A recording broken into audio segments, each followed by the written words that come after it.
Hey, everybody. Welcome into another Launchpad Reseller podcast. My name is Bob. I'm the Rocket City reseller.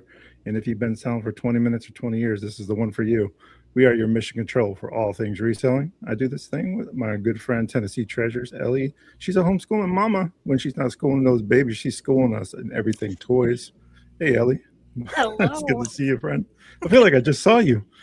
We'll talk about You that in a did minute. for all weekend. I Hey. know, right? I was there all weekend with Ellie in Tennessee. We had a little bit of a thrift vacation that we did. So I we're overwhelmed sourcing. Bob, you guys. I overwhelmed him with all I my went into her. I went into her treasure trove, Yeah. and let me just tell you, she has unlimited potential. But we'll get to that in just a second. Yeah. But I just want to take a minute here to invite and welcome our guests for this podcast. We have Cougars Corner, Gary and Amy here, and wanted just to thank them and welcome them to the podcast. Hello, welcome. Thank you How so are you much. guys? Appreciate it. Yeah, Thanks for having us. yeah, absolutely. Amy, Yeah. I have so many questions for you. Oh But we're boy. gonna, I know specifically. Sorry, Gary. Hey, I'll just go. But we're gonna start the podcast with a icebreaker actually. So the icebreaker that we're gonna have today is give me your best elevator pitch for Cougars Corner in less than a minute and 30 seconds. Go. Best elevator pitch. Yeah. Why should we be watching? Why should we care? What's going on? Oh wow. Well, all right. That's a good one. Gosh, I'm trying to think. You want to do it? You want me to do it? Definitely you. I Okay. think our 60 seconds is Yeah. over. Did we get through Did that? we fail already? No, no, no. No. Go. Okay, so our store, you should follow our store because we've had 3.5 years of reselling experience, mainly on eBay. We have 13,000 items in our eBay store. We're projecting to do $500,000 in sales, mainly men's and women's used in pre-owned clothing. And we have a lot of repeat customers, so we feel like that's a good sign that we're at least doing something right. People are willing to come back and shop with us. So Yeah. You pulled it off right at the end there, Gary. I'm notorious for throwing like monkey wrenches into things, so I appreciate you no worries. being so Yep. kind. And you said a lot of things that make a lot of sense. And if you're not following Cougars Corner and their journey so far on social media, and we'll get to that in just a sec after we talk about your story, man, it's been incredible, the growth on there as well as the growth in your business. But before we go there, let's talk about how you came to reselling and what that looked like in the early stages. Maybe even what you were doing before reselling. That Yeah. might be helpful context. Yeah. Okay. Wow. Reselling, what we're doing now looks way different than what I had ever done in the past. I actually had started reselling back probably like 2007 or 2008, just in, just really limited. I went to a couple garage sales here and there and would just find random stuff and put it up on eBay and sell it. That was really before there was, sold comps and, I'm sure people did it full time even back then, but for me, it was just, I'd find a couple little things here and there and try to sell it, but I was working at the same time. So it wasn't anything too serious. It was just something to have a little bit of extra. And then kind of fast forward, I got more into it. I actually started fixing used iPhones. I had an old iPhone 4 that fell out of my pocket one time and I cracked the back of the screen. And I thought I was kind of ready to upgrade anyway. And I thought I'll just throw this phone on eBay and see what happens. And literally, I had no idea the market for old phones or anything like that. And this was probably, like I said, 2012, 2013, sometime around there. And literally, as soon as I took the pictures, I listed the phone, had a cracked screen. I priced it low because I thought this thing isn't even going to work. It's all messed up. It still came on or whatever. But literally, I submitted the listing, and by the time the page refreshed, it had already sold. Like it came up. I didn't even have a listing. I just had one sold item. And I'm like, what in the world? So that took me down this path of like trying to figure out, okay, what was it? And I determined that like an $8 piece, would replace the glass on the back of this phone. And so I started to kind of do some research, and I figured out how to fix phones that were cracked and broken. And I took on this like little side hustle of finding, old phones on Craigslist at that time there wasn't really a Facebook marketplace, or if there was, it was very limited.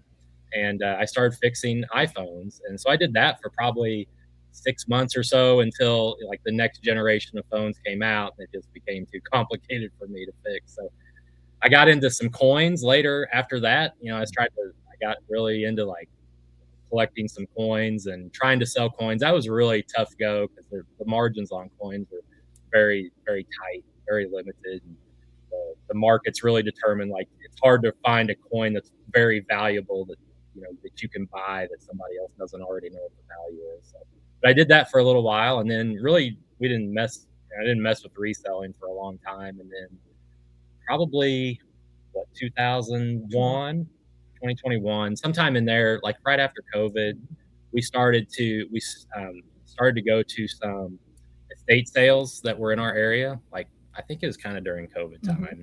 We started to go to these estate sales, and at the same time we bought our house where we're at now, and we needed new stuff for our house, and like we'd go to these estate sales and we'd buy stuff that we thought was cool, and eventually our house started to get full, and we're like, what are we gonna do with this stuff? And we both kind of thought, like, maybe we should get an antique mall booth. We like to go into those, and we'd go and shop and see the different things that were in there, and thought we could probably sell some of this stuff.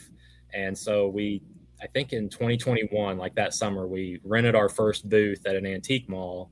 And man, we were like, every time something would sell, they had this online system that, the tags were like a scannable, like a UPC scan.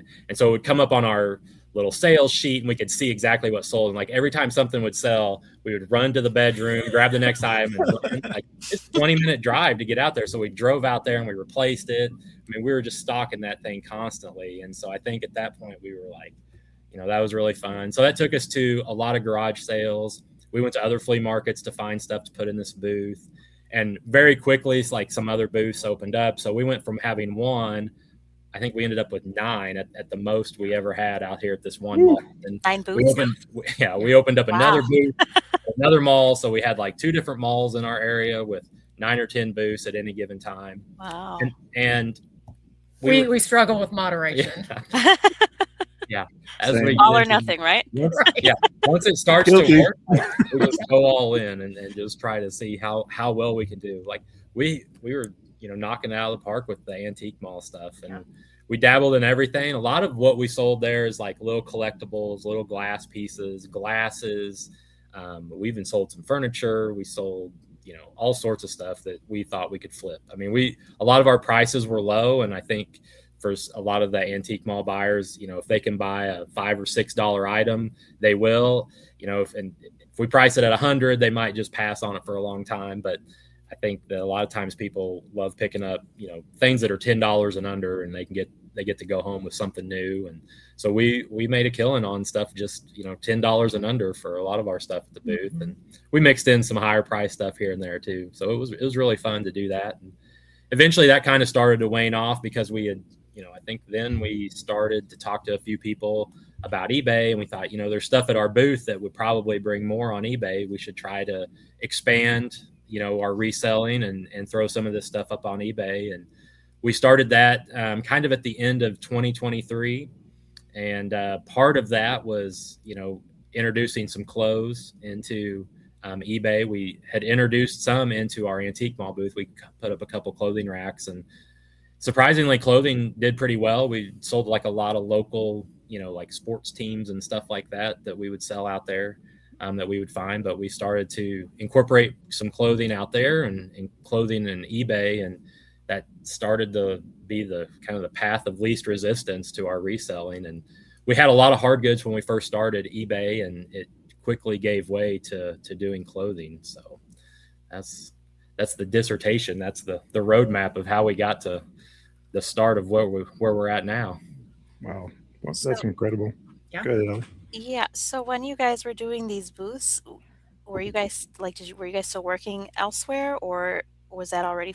So we're still working and then running these booths. Yeah. Okay. We would go out there sometimes on our lunch break, just whenever. And there was a auction house about an hour from our house that Friday nights there would always be auctions from 4 until 10, 11 at night. And we'd go down there and we'd just buy all kinds of stuff and then come home and wash it and tag it and everything. And it was, yeah, that's where we got a ton of our inventory is just auctions. And we go to estate sales a lot, and we started to become friends with a couple of the owners of one estate sale in particular in our town. And we started, they asked us to do, I think we ended up doing 4 or 5 cleanouts at the end of the sale. And so we did a couple, 3 or 4 estate sale cleanouts where it's basically just, it's yours, but you got to take it all. So I had a truck and a trailer, and we would just pile it all in, and it was just the both of us, and we bring it home and sort it out. Some of it was trash that we couldn't sell. Some of it, went to eBay. Some of it went into the booth. Some of it went to Facebook Marketplace, just try to monetize any of it that we could. And that was a lot of fun, but it was a ton of work. And I think that kind of ended. We got a call for like a 3-story house, and I think there was a piano in one of the rooms, and I was like, well, we cannot move this piano. Like, we could hire some movers and stuff, but you never know if it's going to be there. Yeah. So do you hire somebody to come or not? And it just the logistics weren't quite right. So we were definitely into it for like the small stuff, like the small 1 or 2 bedroom houses. But the piano kind of ended that whole deal. So wow. Man, feels like an old I Love Lucy show or something. Yeah, we were both working full time up to a certain point. And I didn't quit my full-time job until last year in February. And we were full on into close at that point. I think we were listing 40 a day and had around 8,000 items in inventory, 8 to 10,000 at that point when I finally quit. And that on-ramp or that off-ramp to my job, was about 6 to 8 months of us planning and looking at numbers and making the decision that, yes, the reselling and eBay is going to support us and more before quitting my job. So there was kind of that off-ramp. But yeah, we were going, full-time, for quite a while before we decided to make the jump to do this full-time. What were you doing, Gary? So I was a regional director at a local nonprofit transportation company. Basically, we operated local transit buses in our area for folks with disabilities or elderly to go to medical appointments or adult daycare, stuff like that. So I had, probably 50 to 60 employees and 2 or 3 managers, and oversaw 15 counties in our area. So and it was a great job. It was the best job I'd ever had, and made really good money. It wasn't 6 figures, but it was, it was close. Probably within a few years, I was going to be pretty close to that. So it's really tough to walk away from something like that and go all in with reselling. And that's why, it was a really tough decision, but at the same time, it was something that we both felt strong about and felt like if I could devote the time that I was at work to reselling, take those 8 to 10 hours a day, Monday through Friday that I was at work, and we put that towards the reselling, how much more could we do?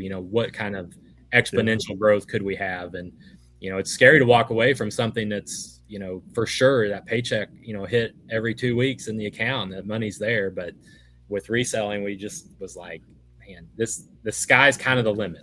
There's no ceiling here. So funny side note. So he's a big numbers guy, and we had it all figured out. We had several months of sustainable numbers. And so with his job, he was supposed to give a month notification before he was going to resign. And he had it planned out. And I don't remember if it was the day of or the day before, but we had the worst eBay day we've ever had in several months. I think we sold 7.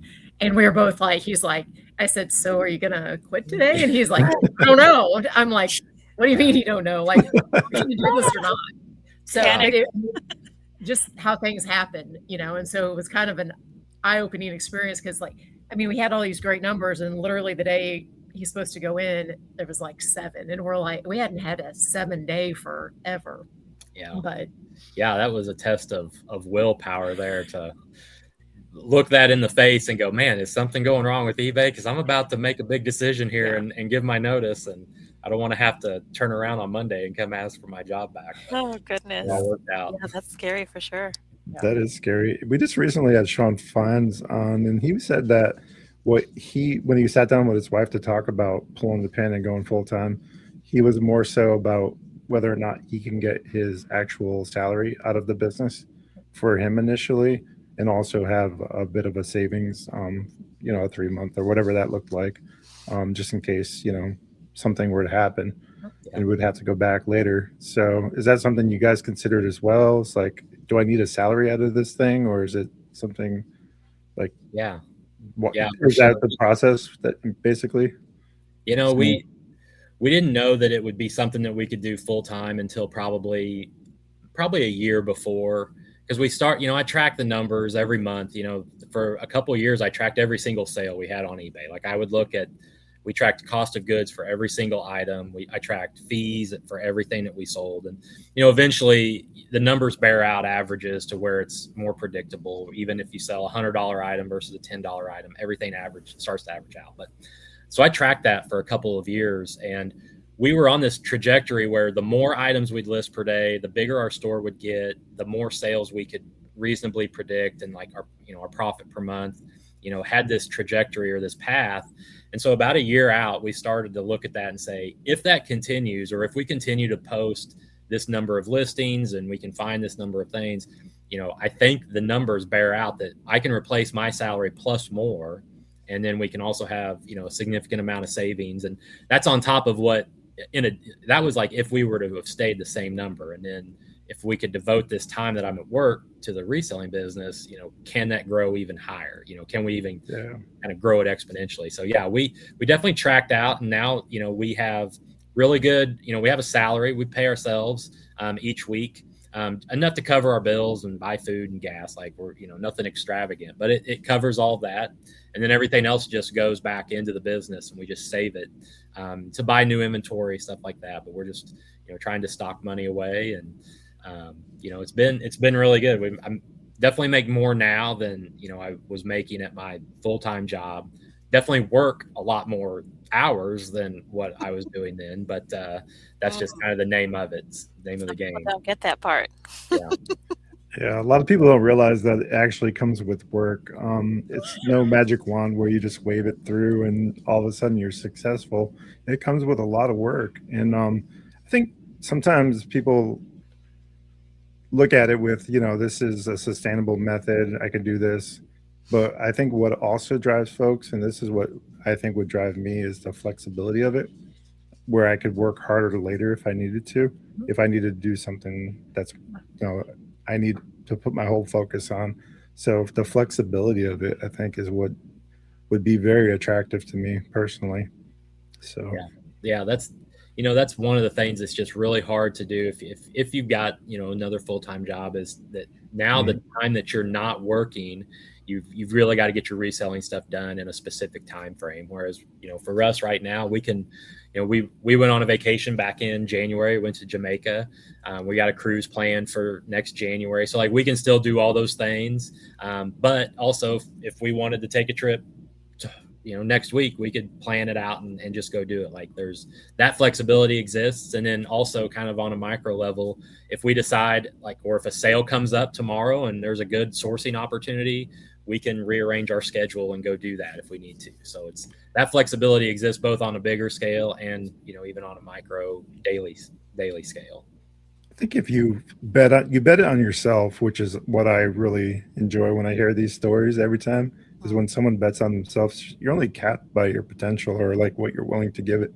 So if you're willing to give it everything you have, the growth and the potential in that is so tremendous. And I don't think people realize how powerful they are in their own power, right? And then on the faith and all the other stuff wrapped into that. But getting that, betting on yourself and hedging that bet and taking a chance, the risk and the reward for that, the reward is so great. And I wish most people, and I struggle with this too. I'm a software engineer. That's what I do for work, my 9 to 5. So sometimes I wonder if I were to put full time into this, what that would look like. But then I realized that my wife does most of the work. So I don't know. I don't even think about it. She's like, you better stay at that software engineer. Yeah, right. It is. It's a tough decision to make.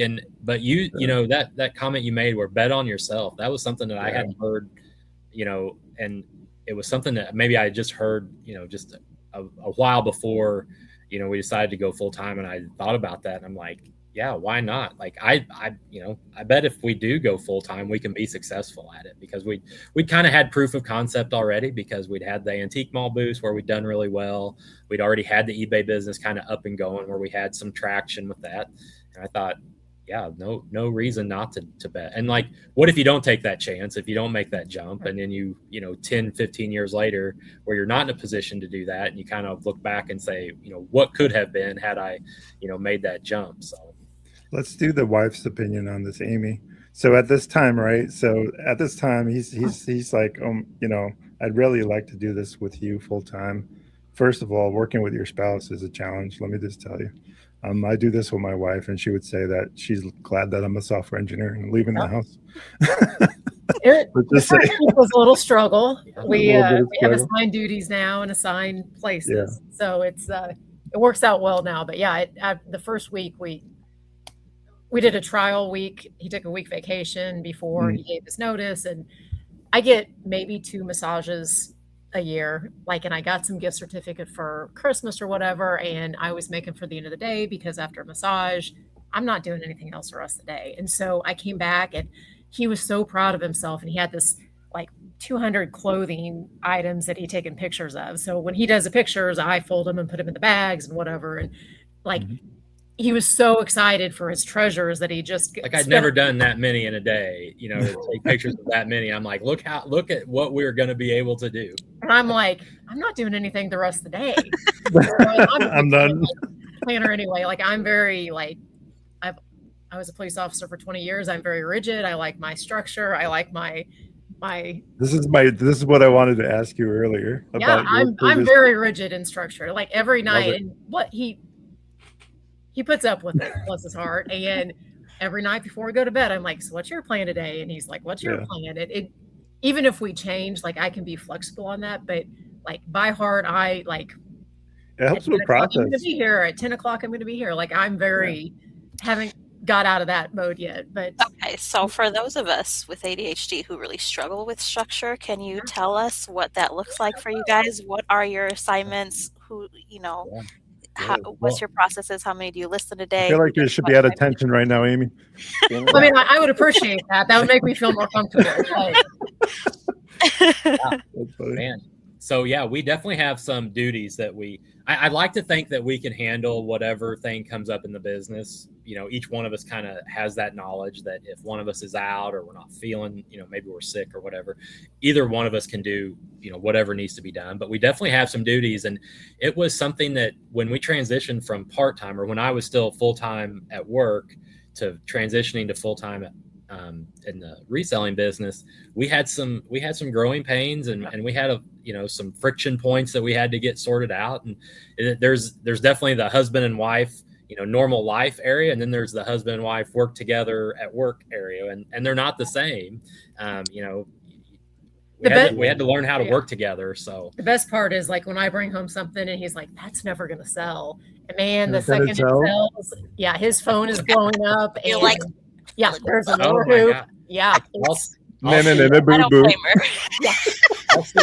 see this sold item come across the eBay. How you get a notification such and such sold, and I'll look at it and I go, oh God. And then instantly here comes the text message, and she's got some, maybe 8. Again, anything worth doing is worth doing, right? So hey. But yeah, that's how it goes. But yeah, that's so awesome. We definitely have some job duties, I guess, if we had to write them down. So right now we list 60 items, new items per day. 60 a day. Wow. Yeah. We, and that started, when we first started, it was 5 to 10. And then that just grew naturally over time. Yeah. It grows naturally over time.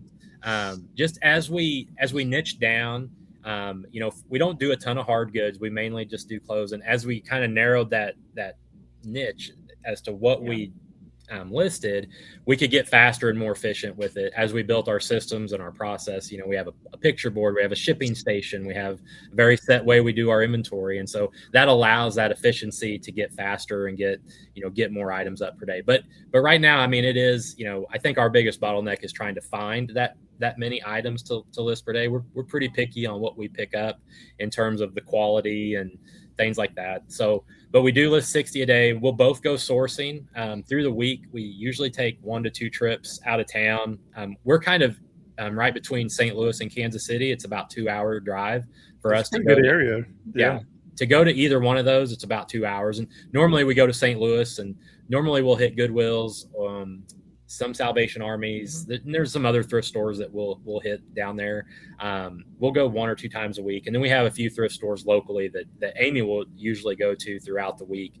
And that gets us what we need in order to list. But normally during the day, I'll take pictures of the different clothes while Amy's out. She'll take the stuff that needs to be shipped. She'll take it to the post office and drop it off. Go sourcing at the different thrift stores. Like midday she'll get back and we'll have lunch together.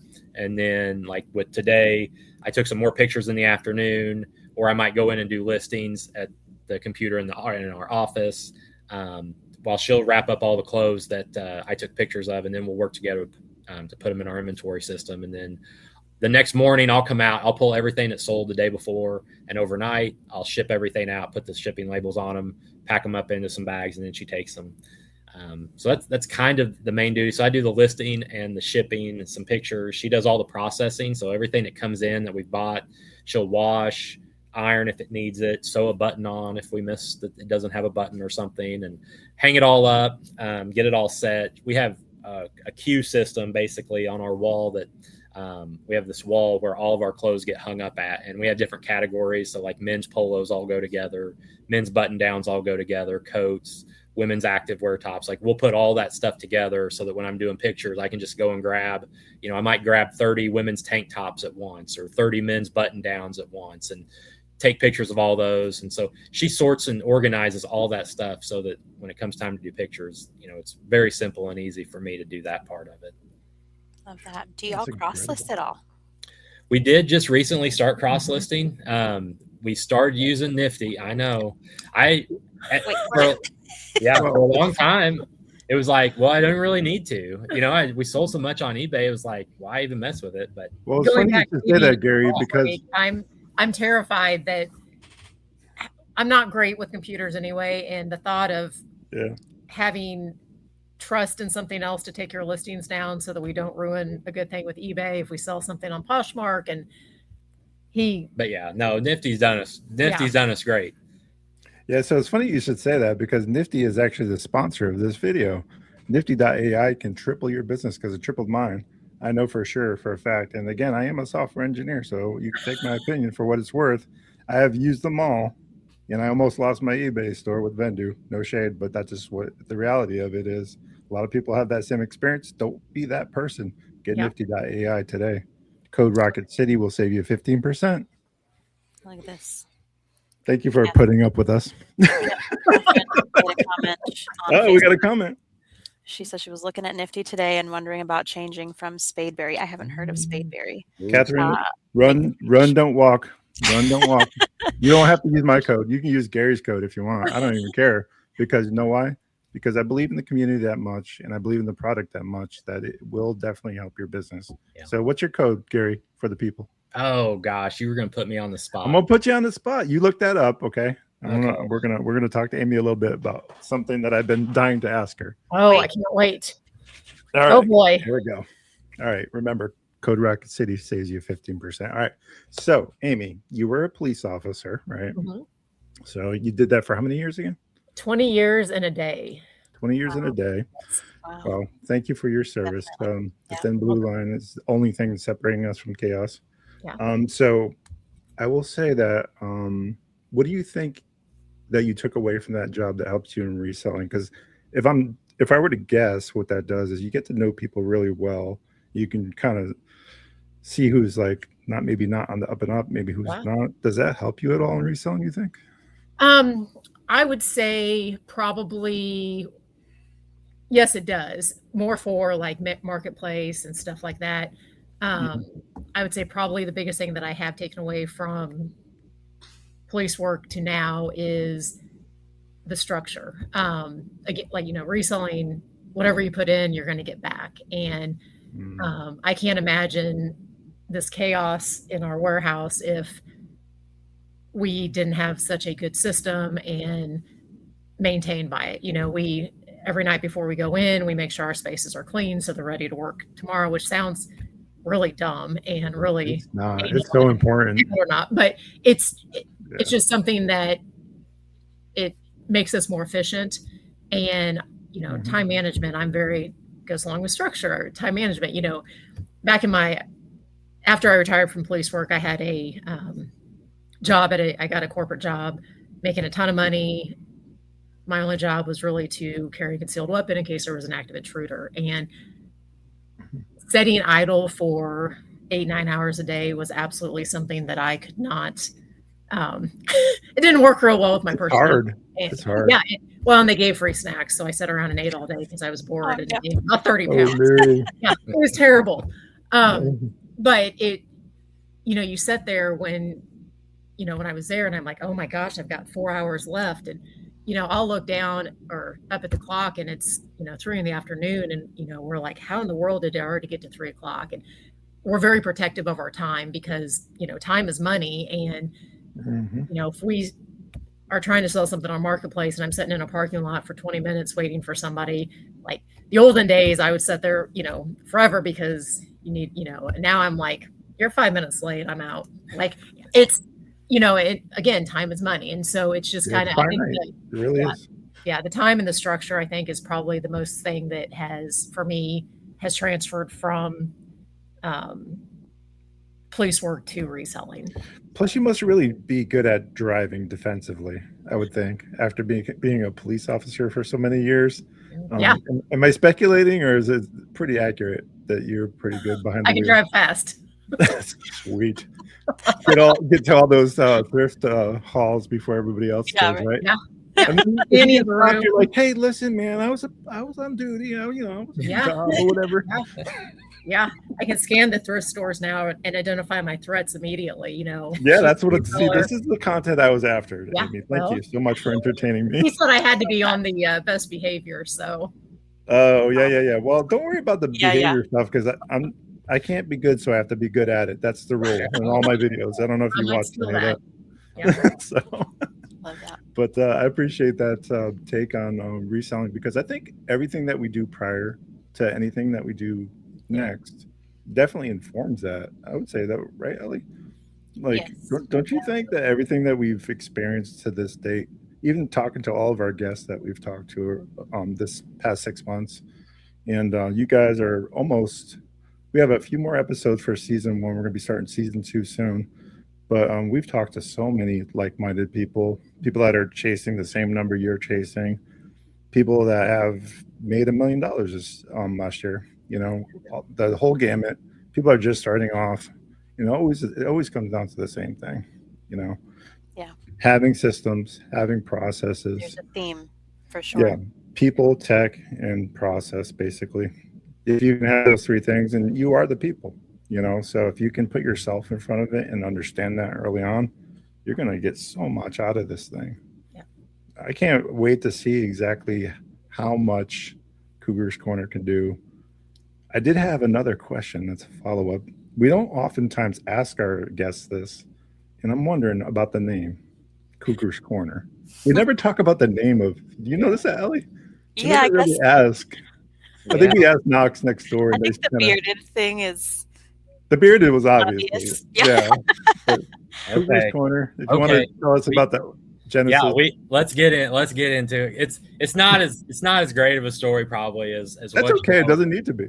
But so okay, you know how I know it's terrible when we have to tell people because we'll see people at a thrift store or a garage and they're like, oh, you guys are resellers. You know, what's your store name? We're like Cougars Corner, and they look at us like, post office guys. Like, first time we put some packages in, we're like, what kind of store are you running here? Only Okay, so you know how I heard this recently, but like you know how like when you're 17 or 18 years old, like you make an email address and then for some reason that just follows you around the rest of your life for some reason. Like, you know, we're probably around the same age, you know, Bob and Ellie. Like when the internet first started getting going, you'd make like this email address and it's like, oh yeah. You know, for some reason that just follows you around the whole time. Well, that's the same thing with like a username. So when I was in high school, I drove this Mercury Cougar car. That was the car I had when I was in high school. So you know, as a 17-year-old, you're like, oh yeah, whatever my car was my little online email address or username or whatever. So when I made my eBay account, I made it when I was like 17 or 18 years old, and it was Cougar, and it was 729, and that was my birthday. So that was my eBay username, and so that's just followed me around for 25 years. Lucky for us. Yeah, lucky. But so when we put the store together for the clothes reselling, I just wanted something kind of alliterative, and it played off of our my username on there, and so I just Corner sounded like it went with Cougar, so we went with Cougar's Corner. And then I don't know, I made it not really thinking about the what else, the other meanings I guess it could have. So I think it's great because it speaks to something that's endearing to you and what was important in your life when you were young, and that's okay. That's okay. But I will say that obviously it doesn't matter what your store name is technically. For branding purposes, I could see maybe a little bit, but for the most part, you guys seem to be doing really well, and we're going to talk about why that might be. You were doing well before social media, and how do you think social media has helped that? For those that don't know, if you're not following Cougar's Corner on YouTube or Facebook, and we are broadcasting Spotify, by the way, so hello Spotify. For those that don't know, make sure you're following Cougar's Corner on YouTube and also on Facebook as well. How does that work? Did you see a difference when you started social media? We only really started social media probably in like December of last year, and we really hadn't said. It was really interesting because up until the point where when I quit my job, people asked like, well, why are you quitting? Because nobody really knew that we were reselling. I didn't really tell anybody that I worked with that, on the side, every weekend and every night that I go home, I'm taking pictures of clothes and then we're selling them on eBay. Like, it's just something Same here. Nobody I didn't tell anybody because it's weird. It's like, you do what? Like, they're like, oh, what are you doing? They're never going to understand us. They're never going to understand us. And that's okay. They'd be like, what are you doing this weekend? It's like, well, I went to 7 Goodwills and bought clothes. Nobody would understand that. So I didn't say anything. Orders. Fashionista. Right? You say I'm a fashionista on the weekends. Yeah.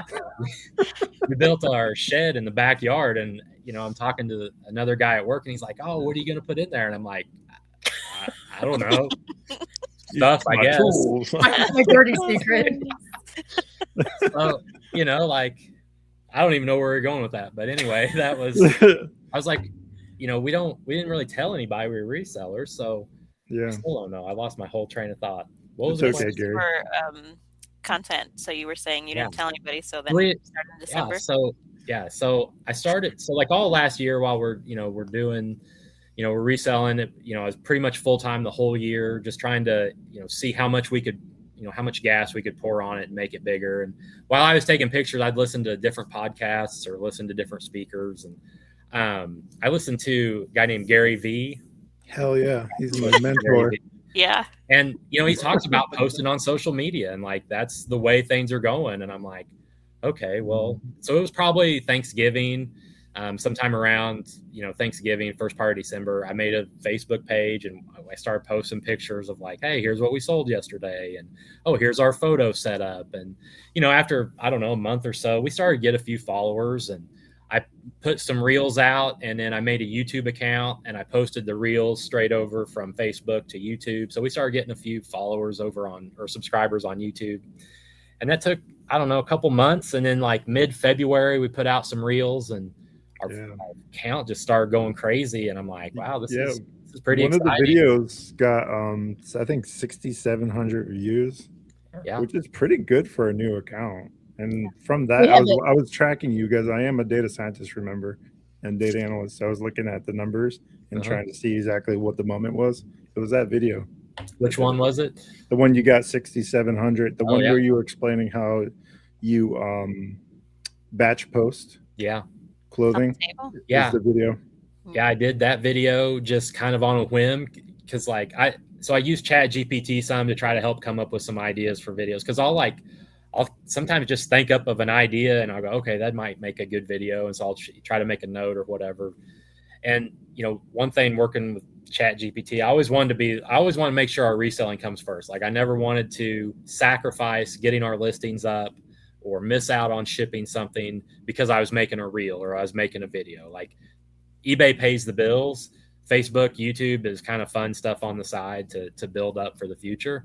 So there's like, I've got tons of ideas, and that was one of them that I'd actually got a chance to make a video and put together, and it did okay. So, I don't know how it's affecting us in terms of reselling. I don't know that if it's, increased sales or anything like that. Maybe some people have checked out our store, because they've seen us online. And if they do, that's great. I hope they buy from us and have a good experience and come back to us. But, I just think it's fun to get on there and show, kind of what our systems are. I've had an opportunity, with our following to do some one-on-one like store reviews with folks, just, kind of individual. And it's been helpful to me to see some of the other approaches that other people have taken with their stores.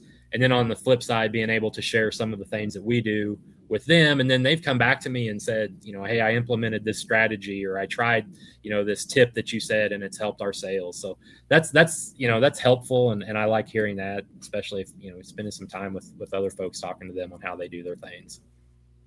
Yeah, social media for us has been one of those as well. Like I had mentioned earlier, community in practice is what I'm about. And I think you guys are too, because I see the education and the value that you're putting out in your content.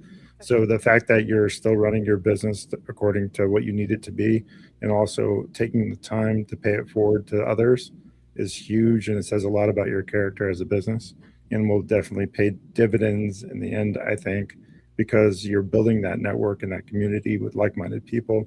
And sometimes you never know, you can make a connection to potentially get sourcing. A lot of folks try reselling and maybe don't think it's for them. Yeah. And you can potentially work out deals in that way too. So there's other avenues. And we recently had Cam Life on the podcast. Ellie, remember? Cam was saying, he was thinking about doing wholesale and doing all this other stuff. Yeah. Have you guys ever thought about that? Like going straight direct to wholesale and selling through eBay? Yeah. Just briefly, it's just been, I think part of what we've done is tried to kind of figure out this recipe for success and then just go all in on that. And we tried, less, like Facebook Marketplace a few times here and there. That the antique mall booth was one time, but like I really feel like we've kind of narrowed down what we want to do, and we're just going to try to push as hard into that as we can, as long as it's going to feed us back the results that we're looking for. Now, if that changes, like if all of a sudden eBay falls off and the stuff that we have doesn't sell anymore, then we're definitely going to start looking for other avenues. And I think it is important also to kind of keep our eye out for other opportunities and see what other people are doing. And that's what, I really like about social media, because I can follow so many other people that are in, adjacent areas to what we do. Our volume model is definitely not something that, a lot of people want to try to take on. And I completely understand that, because the amount of time that we spend, our average sale price is not nearly as high as what, a lot of folks, might be looking for. So there's some things, our reselling, what we do is definitely not for everybody. And I try to make that clear, like when we make posts, is that this is how ours works. But also I'm looking at other people and what they're doing and say, okay, if our avenue starts to dry up or doesn't work out like it has been, where can we pivot and what can we do next, and what's been working for other folks. And the only reason we're doing the volume model we're doing is because we figured out kind of what worked, and then we just poured gas on it and went all in on it. But we didn't invent anything. That's how we did it too. We did the same thing, but with plush. So like you figure out what works and then just do more of that. So have you thought about scaling by getting employees or possibly doing live selling? Have you guys ventured into those? That's a great question. Yeah, for sure. We've talked about employees quite a bit. We've tried to figure out kind of where would they fit into our business. I think we're kind of at a point where it's like, I'm pretty protective, I guess. I'm pretty control. I'm not a control It's freak, hard to but find good help. I like to have control over all the aspects of our business. Yeah. And I think bringing an employee on, you have to allow some of that control to go away, or you have to have some of that trust and build trust with an employee. And that's just not something that we've approached yet. It's definitely something we've talked a lot about. Where would an employee fit in? What would we have them do? What's the right setup? Our warehouse, like everything is contained in our warehouse where we're at in our backyard. So like all of our inventory, shipping, pictures, everything here. So, do we have them come here? Do we have a separate location? Do we open up like a storage unit where we could have pictures be taken? Do we, so like all those logistics are things that we've talked about. And then, after we talk about them for 10 minutes, I got to get back to taking pictures and doing the work. It's not like the reality sets in. Like, I don't got time for these existential thoughts. I know. I really should think about that more, but and there may come a time where we are able to do that. I do think that with AI and some of the things that have advanced with AI, the need or the ability to do more just by ourselves is going to increase. Like even picture taking. All of a sudden eBay now can take your photos and put them on a mannequin. Like some of those listings are automatically coming up with an AI generated person with your stuff. So the days of having to take multiple pictures with measurements, probably in the next, year or so, I'm venturing that even pictures are going to be, something that doesn't take nearly as long. The listing process for us, doesn't take nearly as long. I can hammer out 60 clothing listings in 60 to 90 minutes because the AI on eBay has gotten good enough to recognize your pictures and your title, fill in all the item specifics that it needs and plus more. And, it just doesn't take as long as what it used to even a couple years ago. And if that trend continues, it's going to just get better and better and faster. It will. It's already started. Agentic AI, again, software engineer. Sorry about that. This is not the most exciting topic in the world, but agentic AI will actually do it. It does create a task force basically that works on your behalf. You're already seeing with Nifty the ability for generative AI when you're lists and things of that nature. But agentic AI is basically, it'll mimic what you do or tell it to do. It'll create an entire employee workforce for you and do those things for you. So my next iteration for something like Nifty, if they were already thinking about this forward, they would be creating those agents to go out and be able to list for you. So it then becomes a matter of just sourcing, right? Sourcing product and getting that to those the photos and things of that nature. So even the act of photography, what does that look like in the future? So it's interesting to think about. Yeah, for sure. I mean, even a year ago, the AI like Nifty AI or Spadeberry, Better Lister, like that stuff was not really even available or had just started to become available. And now a year later, you give it the pictures and it spits out the title, the description. It can give you pricing recommendations, post to 4 or 5 different platforms. Like it's so much more advanced in just a 12-month period. And that's just going to continue to get faster and more involved. Yeah. You're going to actually, they already started with on nifty.ai. There's an agent inside there called Auto. I don't know if you guys saw that. I think basically it's going to be able to bulk adjust pricing and do some other things. So that way you don't have to go in and do that manually or through your main platform. So you're going to be able to have a little bit more autonomy or more control over that in a bulk rate. Obviously, if you reach your credit limit, I think is how they're framing it. You get so many smart credits a month, but once you're past that, you either have to buy into more credits or wait for your month to reset. Yeah. So it's kind of like the old days when you were texting and for free and making phone or paying for text and paying for phone calls. But now for those who don't remember that, it's the dark days. No, I get it. Call me after 9, right? Call me after 9. Okay, that's when I get my free. Yeah, exactly. Call me back later when it's free. Yep. Yeah. So right now the data is where they're getting you, and the generative AI is where they're getting you. So now it's just a matter of those. So Auto is going to get more powerful they're right now it's in beta.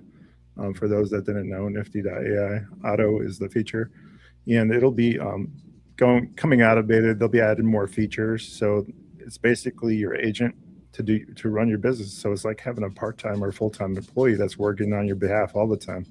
someone that's automatically sharing your closet on a 24/7 basis. So I don't know how your guys' Poshmark account's doing, but ours is like quadrupled since Wow. using it. So Yeah, let's talk about it. we were actually just looking at some of our Poshmark sales over the last, before we got on the call, and I think we were both kind of surprised about the number of things. I've only really been, I try to cross list like 50 items per day.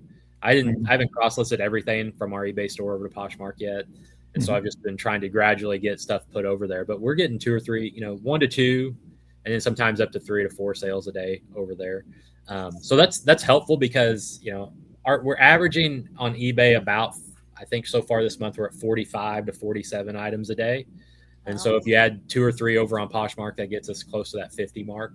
Right. And so, that's great numbers for us. Yep. That's the best we've had in the years that we've been doing it. So we're pretty happy with that. And it helps, because if eBay's down to, 40 a day, then Poshmark, makes up, 4 or 5 extras that maybe we didn't get on eBay that day. So I need you to, well worth it. Gary and Amy, I need you to test something for me. So sorry, Nifty, about this one. I'm always very transparent with things because whenever I promote something, I like to dig into the weeds. But I heard recently that I don't get into item specifics personally. I list everything through Nifty. I don't do eBay first. Everything goes through Nifty. But I've heard that item specifics from eBay, once they're in Nifty and Nifty relists it for you, basically a delist and relist, you lose the item specifics. So I need you guys to test for me. All right. If you haven't considered that, just be on the lookout when you see that Nifty has relisted something from eBay after, I think it's 30 or 60. You could set it to whatever. Yeah, something like that. Yeah. So just I want you to reach out to me and we'll get it to the people whether or not that's true or not. I saw that today when I was looking through some of the features and some of the comments on another post on social media. So if that's what's truly happening, that's important to understand that. Yeah, you definitely want as many, as you can get in there without sacrificing the speed and efficiency of getting the listing put together. Now, if you're making, 50% more sales because of Nifty, is item specifics as much important as it is to just the SEO of the title, right? And the photo. It's such a balancing act sometimes between perfection versus progress, and just how much can we? That's what we're saying. It is. Yeah, there you go. Sorry to steal that. Sorry. Yeah, progress over perfection. I mean, you can write the perfect listing, and if it takes you 3 hours and you can get all the money for it, that's great. But then, for somebody that might be able to take that same amount of time and get 3 times that many listings up or 10 times that many, they might be able to make the same. So it's just however you want to do it. Yeah. I know that there are folks out there that are very specific about their eBay stores, and they're meticulous, and their stores are absolutely, chef's kiss, really, honestly.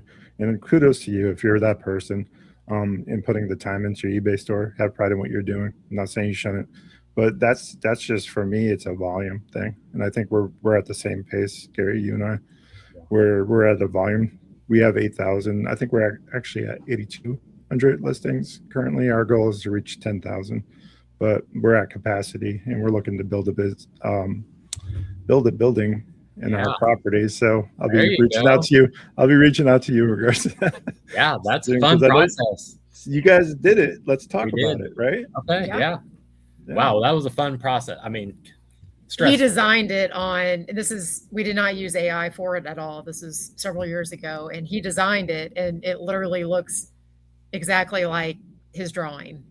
That's awesome. Yeah, just weird. It's got to be fun to see that come to life. Yeah. To be fair, it's like a rectangle, right? So it's not like it wasn't a very extravagant design. It has a hangover. I appreciate the credit. I think we compromised pretty good on. He wanted windows everywhere, and I said no because then people can break in. I wanted a couple windows. I mean, take the advice of a police officer of 20 years in a day. I mean, it could have been an underground bunker, but we at least got settled on a couple windows. So I'm surprisingly okay with that. So what did that look like? What did they?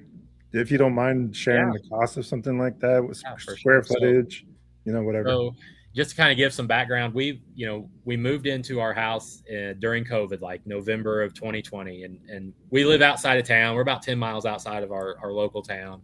So we're on like 3 acres here, but it's mainly wooded and kind of hilly. So there wasn't a lot of extra space to build, but in our backyard, which there was probably 15 old trees that were kind of dead and just needed to be cleared out anyway. So in that spot we took some trees out, and so we kind of had this patch of ground that we thought that could fit a pretty decent sized building. And even at that time we really hadn't even started the Antique Mall booth. This was supposed to be for a immaculate gym and our RV. Yeah, that's what I was told. We at that time, the truth comes out. Yeah, that's true. At that time, we were going to build a gym and we were going to build a place to put an RV. And so, so what happened was, like COVID happened. We're in the middle of COVID, and at that time, like buying an RV and traveling around the country was like the cool thing, because you couldn't fly anywhere on vacation. Like you couldn't go to Europe or whatever. And so it's like the next best thing was to, we'll go to all the national parks. So we ended up buying, we took down the trees the spring of 21, but at that time, like nobody was doing any construction work. You couldn't buy construction materials. Prices for everything was terrible. had gone crazy expensive. So we just kind of set everything on the back burner. We did end up getting an RV, and we traveled for probably, I don't know, 8 or 9 months. We bought this like Class C RV motorhome, which is, I don't know if you know, Class C is like the smaller, like box on wheels. It looks like a box truck. It's not the great big tour bus, but it's like the box truck. But we bought that, and we had it for less than a year. We flipped it. Not like we didn't flip it. We sold it. We figured out we could make $17,000 off what we paid because of the timing. Heck yeah. The timing was like, so at that time, you remember, I don't know if you remember, but like no new vehicles were being produced because you couldn't get materials. So like the value of new, pretty new items, new vehicles had like skyrocketed. And so the value on this RV that we had for like 9 months and was going to travel with increased in value, which is unheard of for a motorhome. Right. So we were like, motor. Yeah.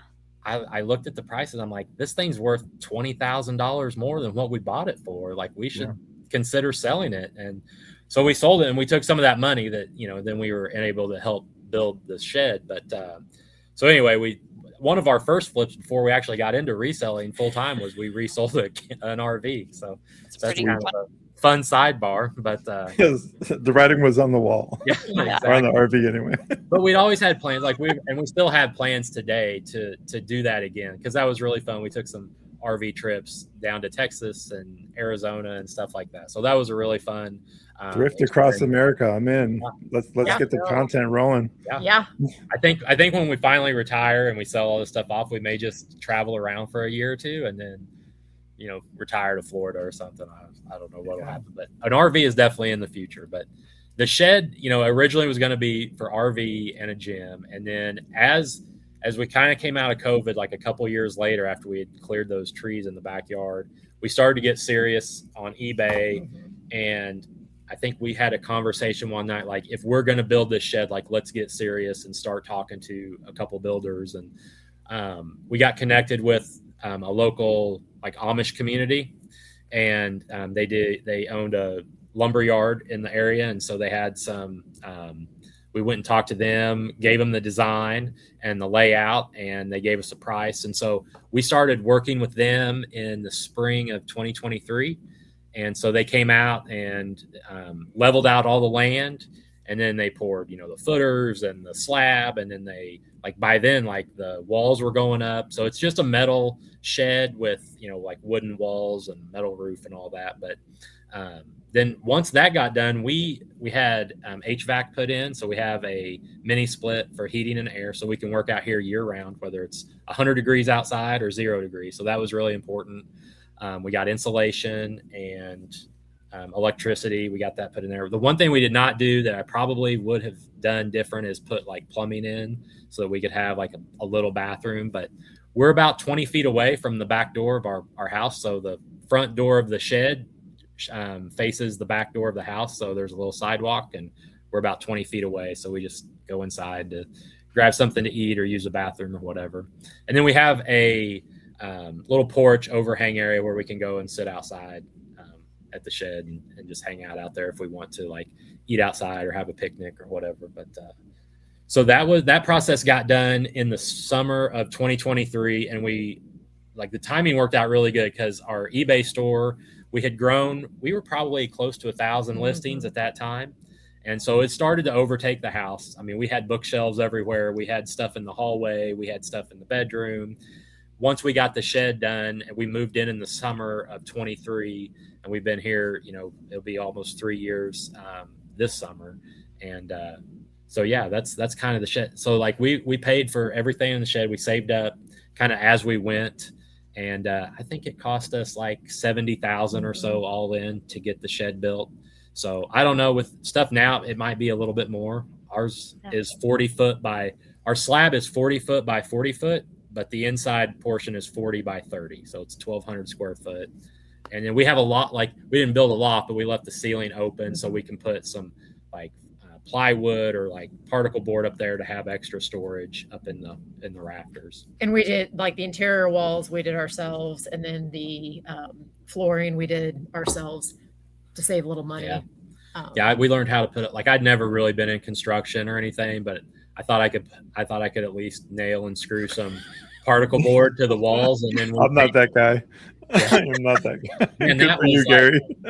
That was July. That was in July. It was hot outside, but it was cool in here. We had the AC working, and we put up all the walls. Like I had the saw out, and I put a little video up on Facebook of like us going through all of the construction parts and the process. But that was fun. We put up the walls. We did like the flooring. We painted the floor. We did epoxy and thought that we would do a good job at it. Yeah, probably should have paid somebody to. Probably should have paid somebody to do that part, but hey, Every time I go to a garage sale and they have a nice epoxied floor, I'm always like, ooh, man, that's what it could have looked like. Nice. Epoxy envy. Yeah, for sure. He gets mad at me too because I stand there and talk to him, and he's like, "Come on, it's time to go." Gotta go. But yeah, like we built a shipping station, we built a picture station. And part of designing the building, the way we wanted, we were able to lay out and diagram exactly where we wanted all of our shelves for our inventory, where we wanted our shipping and picture station, where our processing was going to be.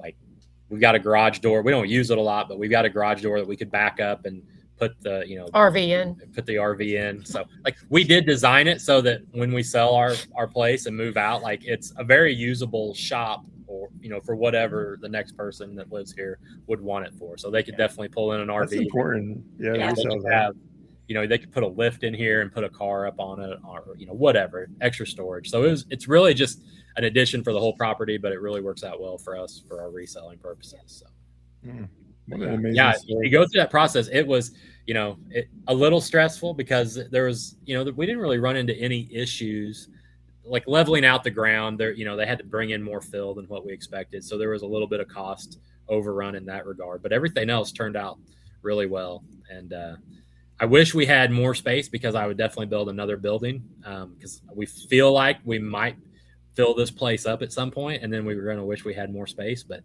I don't know, maybe we can figure that out later. But wow, that's incredible that you're thinking about filling it. That's the trajectory of your business is quite incredible. It's like, I got a question about the design. Is it holding up today as it held up 3 years ago in your mind, like in practice when you're using it? Does it hold? Does it meet the muster for that? Yeah, I think so. We really tried to diagram out, like even down to the size of the shelves that we bought.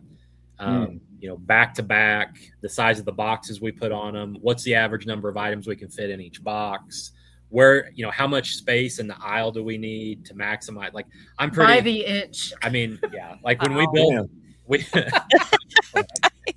we built the shelf, like, and they're all modular shelves. Like you can pick, you can take them apart and move them, but obviously, like once you get them built and set up, you want them to stay there. But I measured them out to where, they're exactly where I had diagrammed them out. We have just enough space to lay them out essentially and maximize all the, floor space is a premium. So we want to maximize that and then go up. So like everything on the wall, the wall space is a premium. So we use that for extra storage. Like, storage boxes. I've got shelves on the walls to hold extra storage boxes. I've got racks on the wall to hold extra clothes for our queue that's going to get pictured. So like everything has a purpose in the shed, designed to maximize, what we're able to do at some point. I feel like we're probably going to max out the shed with an inventory around 22 to 25,000 items.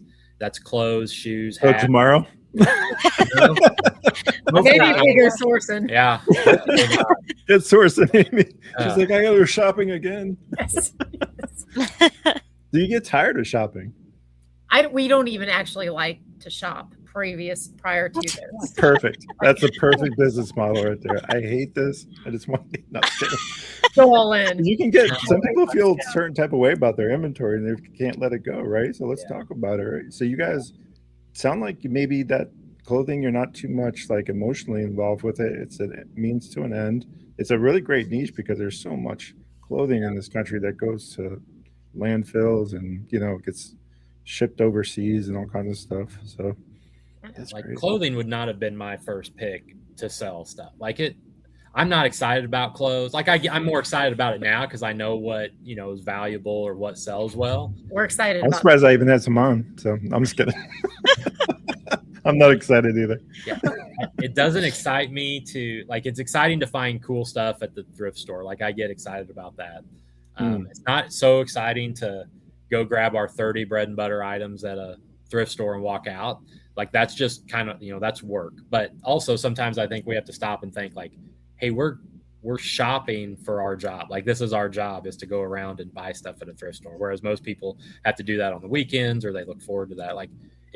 It's pretty fun to be able to do that instead of going to the office or hang out all day at the the job site or whatever. So that part's in perspective, it's fun. Clothing would not have been my first pick, and it wasn't. I mean, we sold a lot of different collectibles, glassware, learned everything about Pyrex and what year it was made and the different designs. We'd sell some crazy Pyrex collections at times. Give us a primary color Pyrex bowl set, and we're first in line at the estate sale if something like that. But turning around and shipping that on eBay just in a volume setting was not something that seemed very lucrative or very easy. And I think clothing is just a very frictionless type reselling where it's there's returns, there's headaches that come along with any type of reselling. But for clothing, it's you take pictures of it, you get the tag, the measurements, front, back, you put it in the bag, you ship it to the customer. You don't hear anything from them. You're done, you can move on to the next one.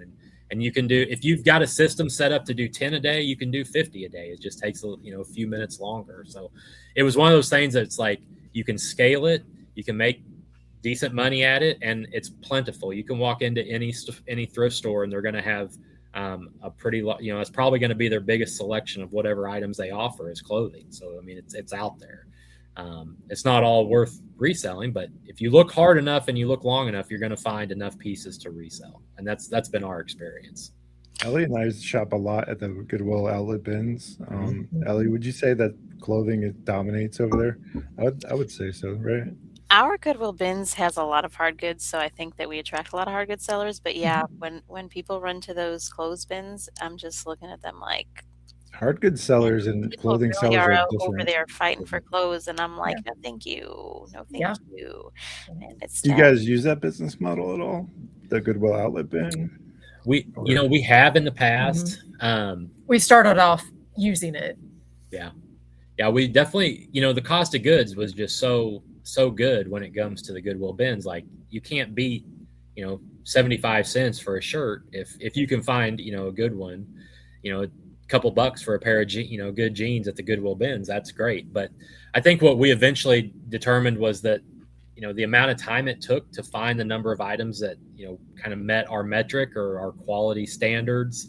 It took a long time at the bins to come up with that amount of items. And versus if we go into the stores and we just look through the racks, we're able to come up, we're going to pay more, but we're able to find a lot more that, we're able to kind of control that quality. We can find the stuff that we want to be able to resell. We're paying up for the stuff in some instances, but our average sale price is going to go up with some of those items.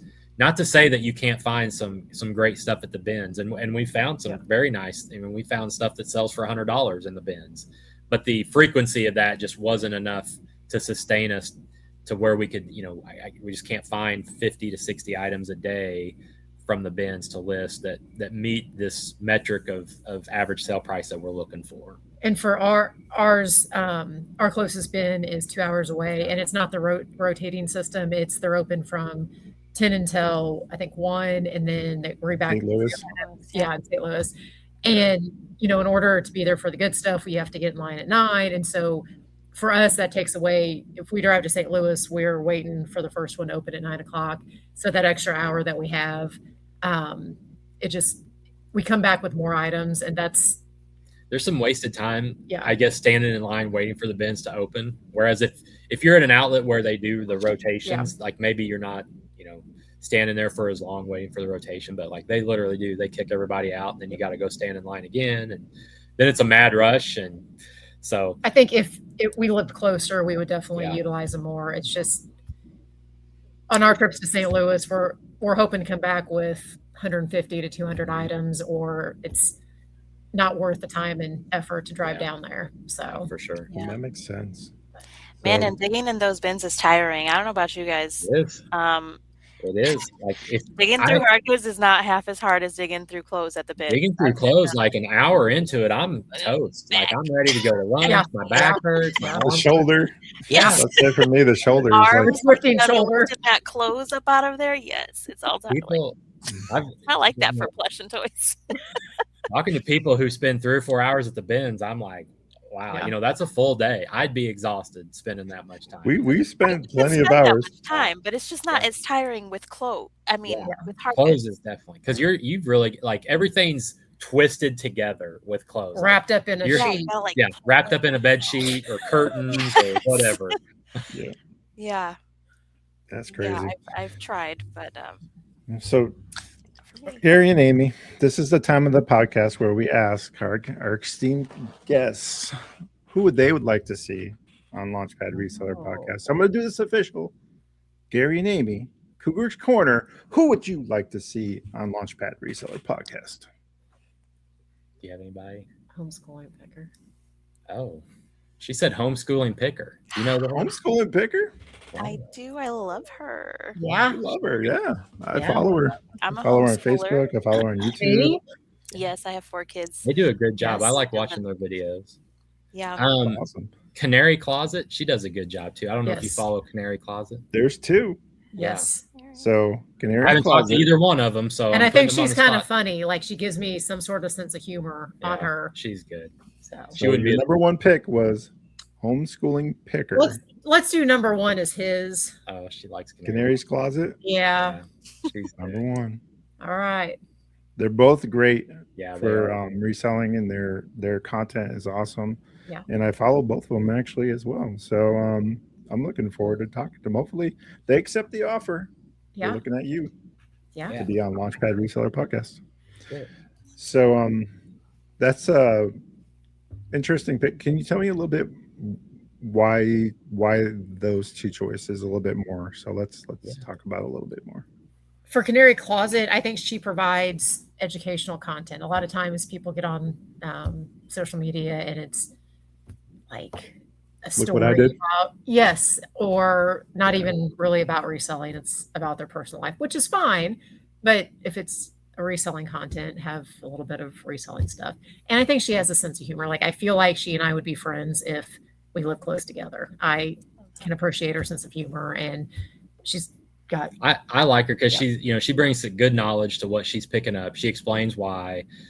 She shows that she's out there. She's on Whatnot too. I think she's doing a really nice job on Whatnot, finding stuff and getting stuff sold on there. So I think I think she would bring a lot of value to the folks that are watching the podcast and seeing what she's up to. So, and then for homeschooling pickers, like her content, like when we would go to estate sales or garage sales, like seeing what she picks up and just seeing, they do explain a little bit about, why they're looking at whatever they're looking at and picking up. So I like just seeing that. And, I don't know if you've watched her YouTube videos, but she does. I mean, it's just a lot of times it's just almost kind of unfiltered, just walking through sales and just picking stuff up and explaining what's going on. So I like that style a little bit of just, kind of that unfiltered. We're going to try to maybe do a little bit of that with some of our garage sales and thrift store finds, just see how that goes for us. Yeah. Well, that kind of leads to my next question, which is what's next for Cougars Corner?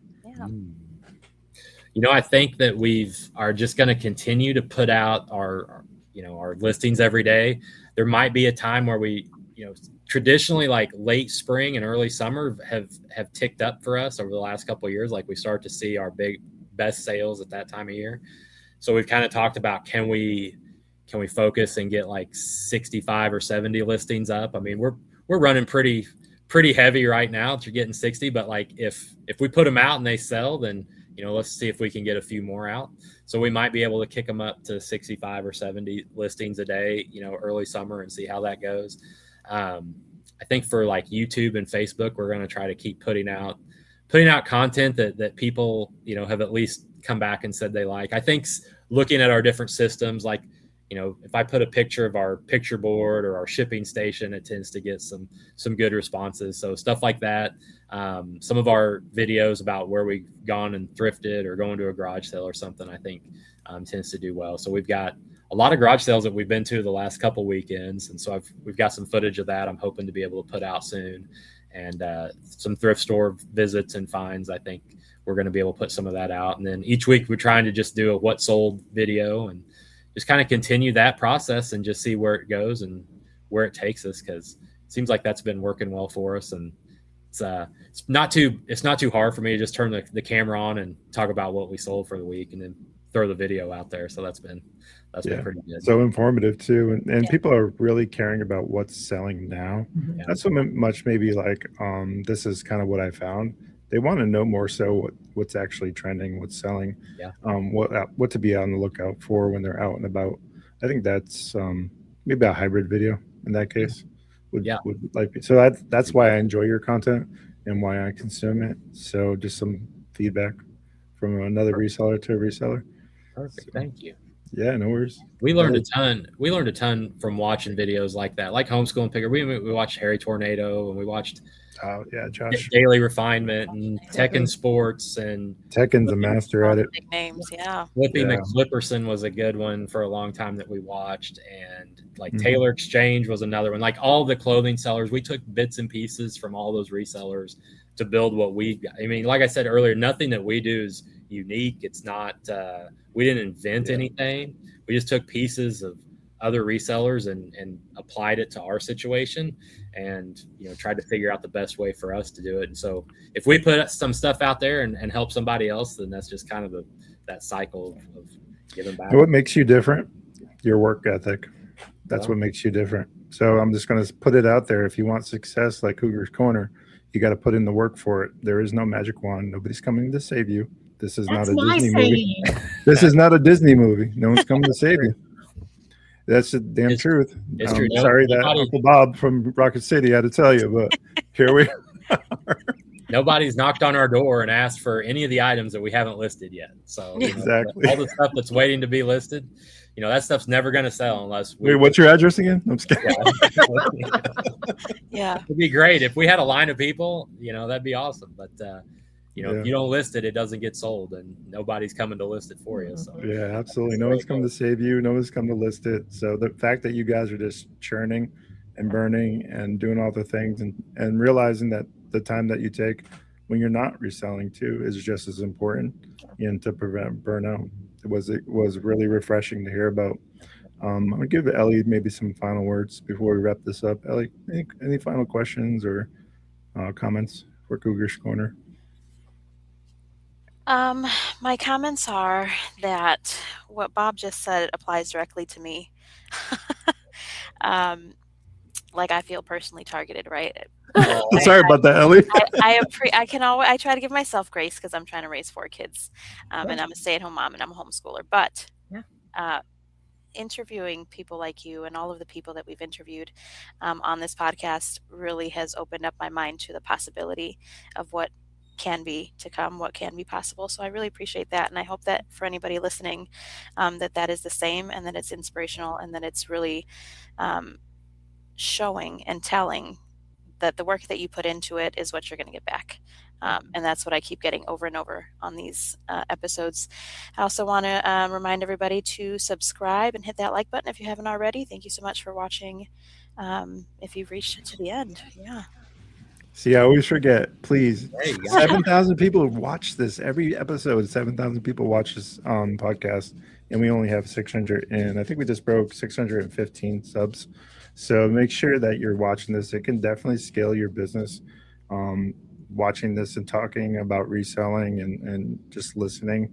And if you're an absolute listener and you like to take this on the go, maybe you don't have the watch hours, you can always catch us on Spotify, on Launchpad Reseller podcast on Spotify. And we're growing over there too. So really excited about that particular avenue as well, bringing out the education to the masses who don't have the time. You can put this in your headset and, work while you're listening. Take Gary and Amy's advice on the road with you, because it's excellent advice. So I just want to remind you guys, if you can't be good at it. And we're going to catch you on the next episode. Gary and Amy, stick around. I got one more question for you all. All right. Camera. Appreciate you guys. Thank you. Thank you.